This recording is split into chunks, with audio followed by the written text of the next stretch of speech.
haalirde heblo sukaɓe Afrique takusan yoni to haalirde Nanka FM o Galoya Fouta FM haalirde Piya Piya radio Tata Sékou Oumar tawte koye ñorode Sahel yonti kabaruji demgal Pular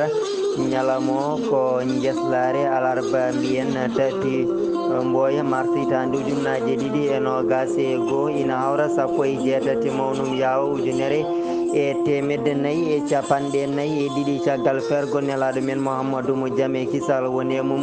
ina jeeya e gardidi kabaruji men e nder guendi Sénégal tawi ko Ousmane Sonko lundiyanke laamu guendi Sénégal koye ñalde hande nde o fonno huccodirde e dadiɓe toppitiɓe ñawore leydi ndi kono tan caggal nde wonno e lawol ɗum ɗon addi incuru hollitama police guendi ndi fawi e makko junggo to leydi Mauritanie ma en kal ko fate ndafu coronavirus covid-19 hono no holliri jagordu cellal guendi ndi e ñalde mobare hankinde sappo e jeetato yitaɓe hesɓe wonduɓe rafi coronavirus e nder leydi Mauritanie to wiyete Bouhadit tawate koye Mourtama Alega hono no holliri jagorɗo dijje guendi ndi ɗo tan e lebbi tati maɓe certu e caɗele tawi ko ndiyam labdam jarateɗam to leydi Mali ñawore guendi Mali yowi tawi ko ñawore biyeteɗo Ras Bathia e gardinoɗo jagorɗe Mali biyeteɗo Boubou Cissé tawi noon ko tumanoɓe yinnode derguidde laamu sabordundu leydi Mali makabruji nawen ha toon to leydi Nigéria e coppi kamɓe toon to Birmanie bisimilla mon e kettogol sondirtani joni joni piren pacciren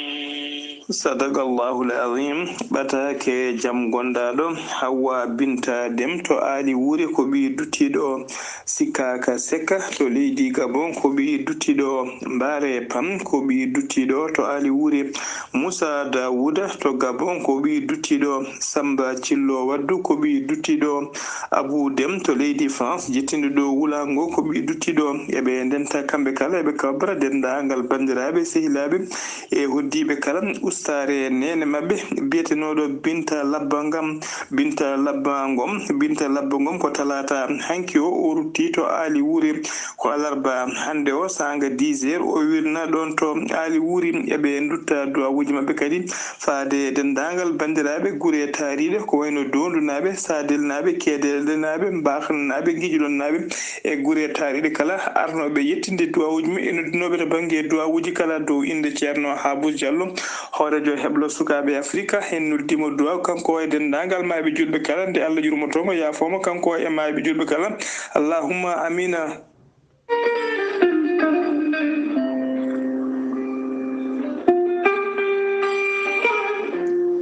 ceerno Djiby Sy gandol lasarari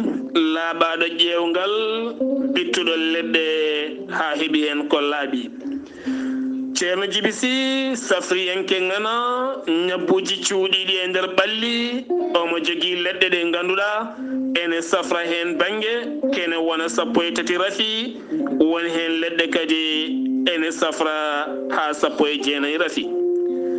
ceerno Djiby Sy ene jogui usula omo jogui pegge ndenka e kisal omo jogui siroji wonande ɗe yimɓe kutorto beele kadi mbawa hebde hen cellal mumen. ceerno Djiby Sy ene yawrani debbo donkuɗo ɓesnude kono ne kadi neɗɗo gonduɗo yoga e ñabbuji teskiniɗi sa jokkodire ceerno Djiby Sy ma heeɓen ko ɓuuri ladde. ceerno Djiby Sy ene andina yimɓeɓe kala omo humpiti listihar kala ɗo gonɗa sa jokkodire makko mawo ƴewane ha wayno comme onon gurduno gurdam juɗɗam e kala saɗa haalnamo goƴaji maɗa. sa yiɗi hebde ceerno Djiby Sy taweteɗo to Nouakchott lamorgo leydi Mauritanie legal bitegal annetet mbatta ko 00222 47 22 80 84 00222 47 22 80 84 so tawi hatleji Mali ñoolo mango ma taw toon biteɗo ceerno Samba Sy kanko ceerno Djiby Sy omo jogui toon pharmacie makko ko on hetti hen tonggode on noon mbatta ko 00223 90 22 94 71 siftinde on ceerno Djiby Sy ko labɗo reedu cafrowo hay so tawi joomum ari ene ardi juuɗe ɓoole hotata juuɗe ɓoole so wona on janowo hoore walla ni mbiyena mo seeɗineji mbahliti hoore muma ɗum noon mbadden dando faade ceerno Djiby Sy kettode kaburuji mon e demgal pulaar Afrique, Asie, Europe, Amérique, Moyen-Orient, Océanie. caggal calminali ko jettor e ñagana don Allah jame cellale kisal en jetti geno dokkuɗo en hattan ha mbawɗen jotade ɗo e yaw men weltari TV to karallagal to ko Seydou Abouba yeso halirde nde ko musidɗo mon Amadou Alassane Dia kabaruji e demgal pulaar e nder gendi Sénégal on ɗon biyeteɗo Ousmane Sonko hoorejo landa mbiyete ka Pastef tawa ko lundiyanke laamu Sénégal tumaɗo saaha joni ko fati e viol caggal noon nde ben toppitiɓe ko fati e ñawori neldunomo kaytol o ƴettino pellital beele wawde notiyade ko fati e noddano mabɓe o fonno kay huccodirde mabɓe koye subaka alarba hande o kono tan hollitama e nder lawol ngol e tuma nde umino nde ko yimɓe hewɓe kay e ndewno e makko ɗum ɗon woni sababu to banggue e caɗele ya ngara o koye nder hen tan hollitama dadiɓe gendi mbawi fawde e makko jungo on ɗon biyeteɗo Ousmane Sonko joni o kay dadiɓe gendi Sénégal jagguimo e on ɗon fannu ha joni tawi ko fodde sappo e jeeɗiɗo debbo jeyaɓe e kan ɗon landa mbiyete ka Pastef jagganoɓe guila ñandal juma ɓennuɗo o tuma kay nde lefol sardiyankagal itteteno e keeci mabɓe hollirama e keeci makko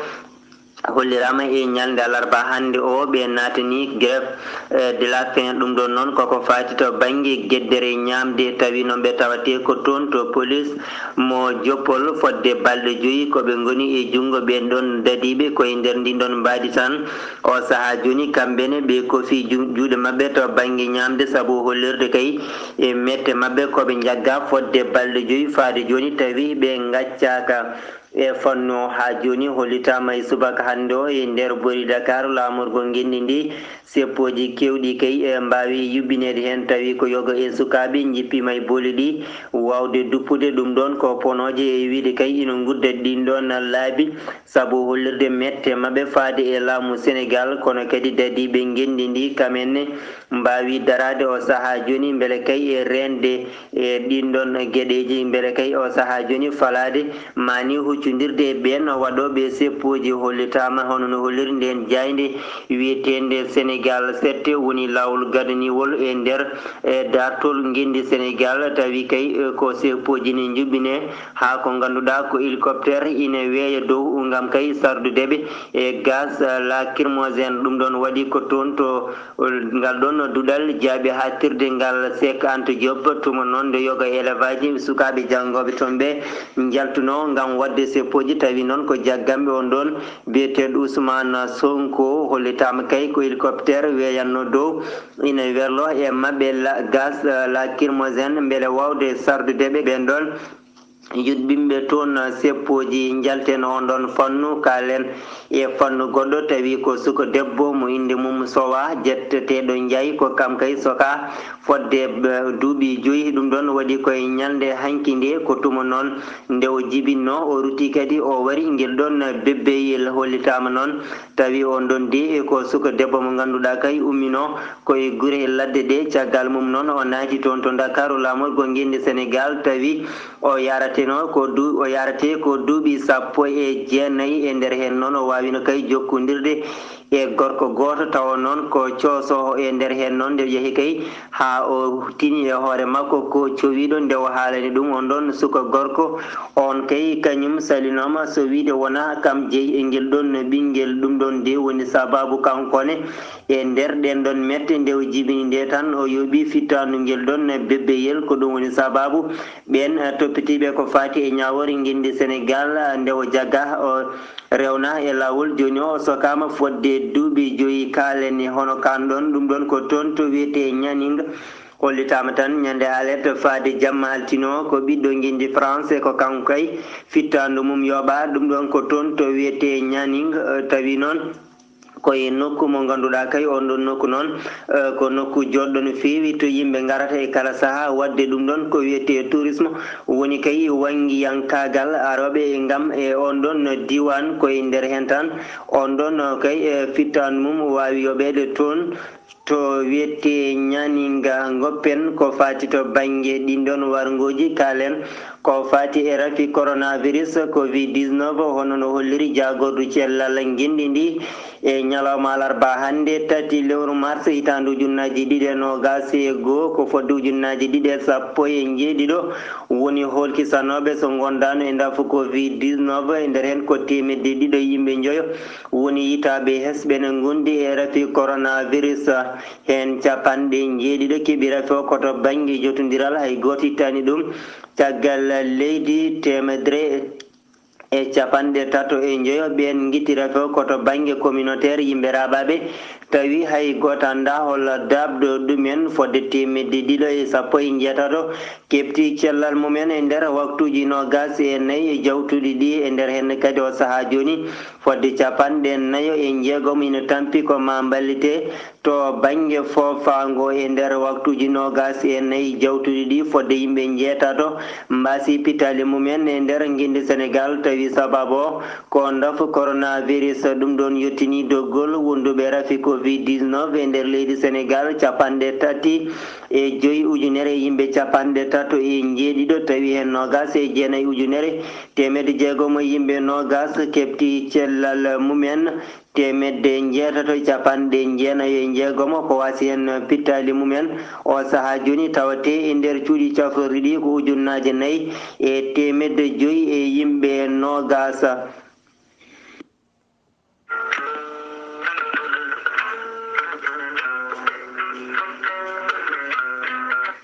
waktuji 17 pawi hojomaji 14 to kaydimɓe joro kabaruji men to leydi Mauritanie pudroɗen ko fati ndafu covid-19 coronavirus mbiyen hono no holliri jagordu cellal guendi ndi ñalde mobare henki ɗiɗi lewru mboy hitandu ujunnaji 2021 ko yimɓe 17 woni yitaɓe hesɓe ina gondi e ndafu covid-19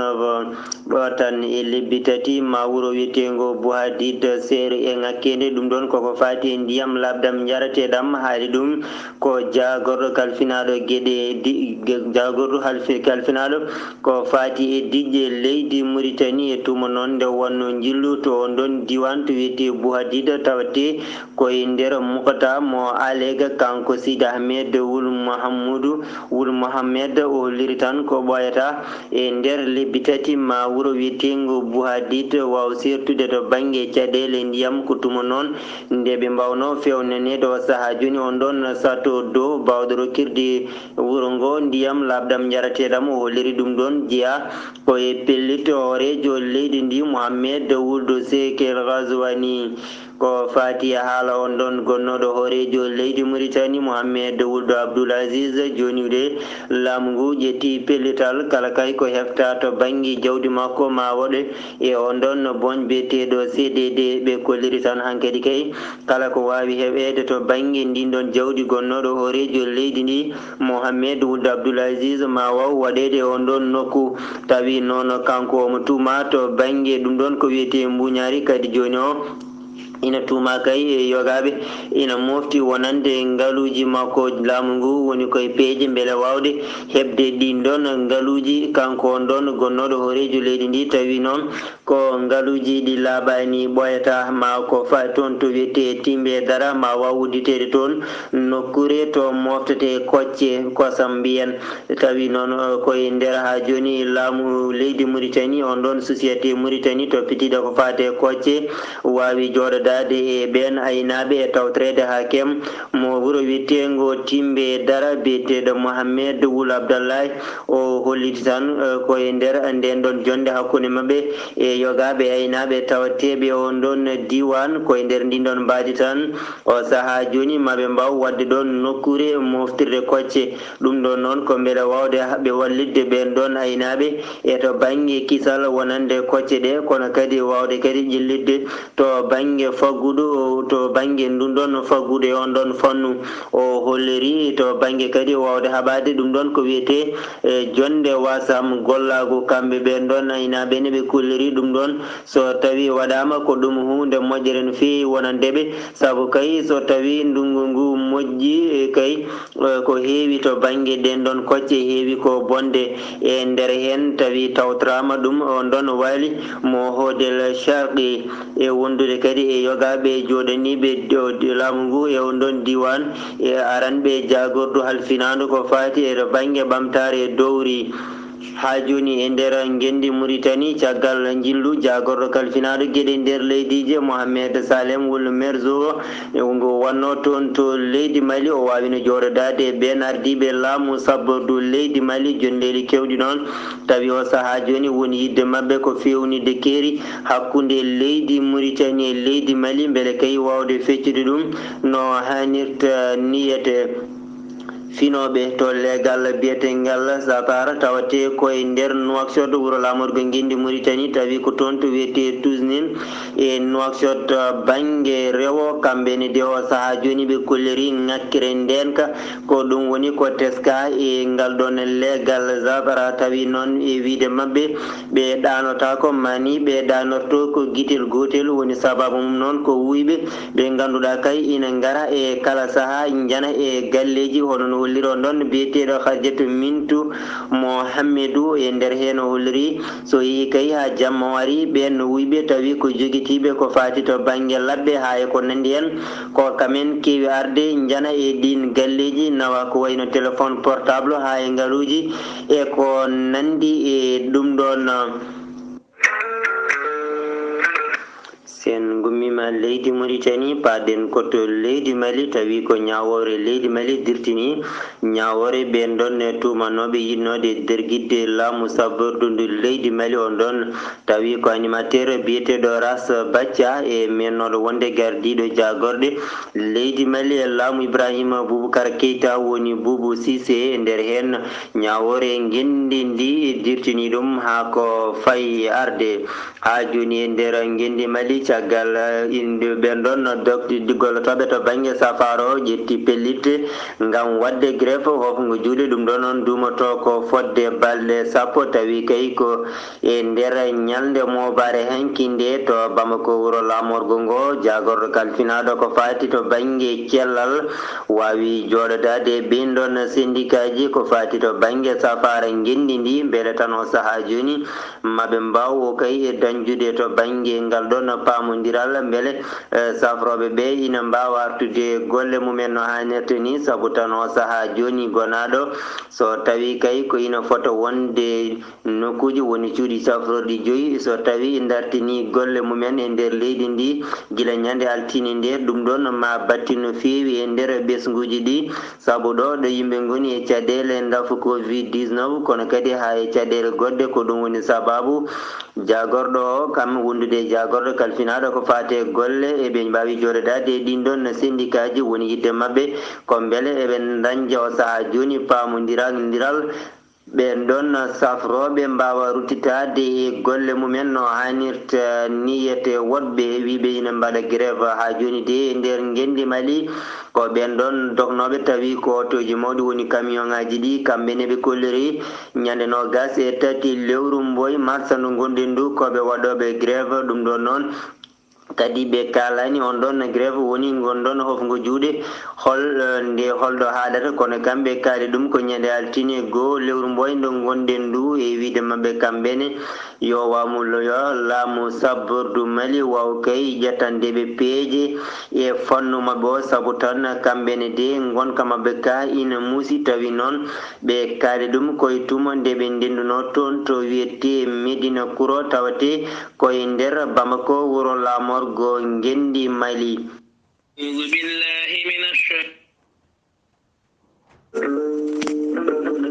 caggal leydi Mali to leydi Nigérian fodde temedde tati sukaɓe élève di biftonoɓe ñande aljumare nde kamɓene ɓe mbawi hebde wellitare mabɓe hono no holliri gouverneur diwan biyeteɗo Jean Fra tawate koto banggue rewo hirnangue leydi Nigérian wawi jabbade koye ñalde mobare hanki nde fodde million aji 4 dose ko fate ñakko rafi coronavirus covid-19 mbiyen taw ko AstraZeneca gonɗon ñakko ummigo toon to leydi britannique leydi Nigérian ne waɗi fodde kay temedde 2 million AD ko nonne kadi leydi Congo woni RDC kamne kay wawi jabbade to banggue on ɗon dose ummiɗo toon to leydi Angleterre kam e leydi Angola ko ɓoyata ma yoga e dowlaji Afrique mbaw hebde gonɗon ñakko to leydi mbiyetendi Éthiopie diwan to wiyete Tigré tawateɗo e caɗele guila kay hitandu ujunnaje 2020 tawi koye nder lewru novembre caggal nde ɓen ɗon yinnoɓe jeytare diwan o militaire ɓe guendi ndi mbawino wadde toon opération hollirama tan ɓe mbawino jaggude fodde jaydiyankoɓe tato e ñalde alarba hande tati lewru mboy mars ndu gonden ndu kamɓe ɓen ɗon jaydiyankoɓe jagganoɓe ɓe keeɓi wellitare mabɓe papsuwa ko kam ardi ɓen ɗon Issa yankoɓe o holliri tan o saaha joni tawi ko toon to wiyete Birmanie to tawate caɗele tawi ko guila ɓen ɗon dadiɓe guendi ndi mbaɗi ko fati to banggue follo laamu o holliri kankon ɗon papa o erimande ɗin ɗon ɓen ɗon dadiɓe ɓe mbawata dartinde ndol dawlago ngu kutorto faade e civil en saabu kay e ñalamanki o e nder seppuji ɗi waɗi yimɓe hewɓe gañiɓe tawi hen tato kay ɓuuri tampude tawi noon ko dadiɓe guinni ndi pelliɓe ɗum ɗon ko wiyete balle réel woni kay e kuure gonga e nder ndin ɗon mbadi tan o holliti kadi yoɓe mbaw dartinde o saaha joni ɓe mbawa kadi noddude to banggue kaldigal ɓesguji ɗi jooɗo kaltida beele jaam ina wawa artude toon to leydi mbiyetendi Birmanie.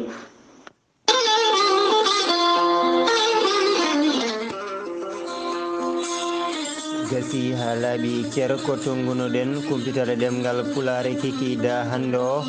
e yeeso haalirde nde ko musidɗo moon Amadou Alassane Dia to karallagal to ko Seydou Abouba min dokkato naadi ko ñalawma janggo so hawri e welede Allah yo jaam Allah hiranen on jarama e kettugol.